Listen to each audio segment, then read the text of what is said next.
Donc dans les halachot Megillah, alors c'est marqué c'est-à-dire on ne doit pas être très pointueux, même s'il y a des petites erreurs. Quand l'officiant fait des erreurs, eh bien, on n'a pas l'obligation de le rattraper.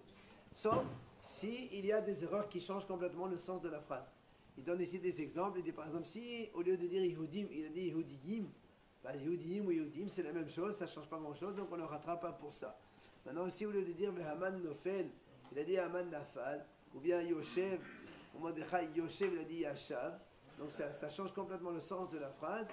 Ou bien la vose, ou Shalom, la vose, il a dit la vouse.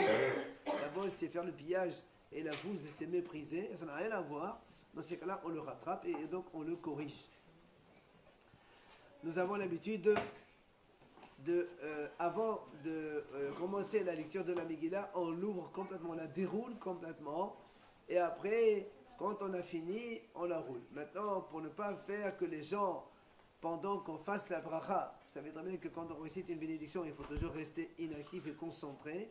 Et bien, il ne faut pas en même temps faire la bracha et en même temps dérouler ou rouler. C'est pour ça qu'on prend l'habitude d'abord, on laisse tout le monde dérouler la Megillah, et quand tout le monde est prêt, le Hazan il fait les brachot et il commence immédiatement la lecture. Et à la fin, c'est pareil, quand on a fini donc de lire, on laisse d'abord tout le monde rouler sa Megillah, et ensuite on fait la bracha de la fin pour ne pas qu'il y ait donc beaucoup soit de paroles ou de mouvements, d'action pendant la bénédiction, puisqu'il faut rester inactif. C'est marqué qu'avant de lire la Megillah, assour les echol. C'est assour de manger avant la lecture de la Megillah. En général, le soir, ça ne pose pas de problème, surtout cette année, Shabbat soir, on a fini Sarda Sheshit, après Arvit, après on fait la Megillah, bon, c'est vrai, pas de problème. Le problème qui se pose souvent, c'est le matin. Parce que bon, les hommes qui viennent faire la tefila, là aussi, ça ne pose pas vraiment de problème. Après la tefila, ils vont manger. Ils ont déjà écouté la Megillah.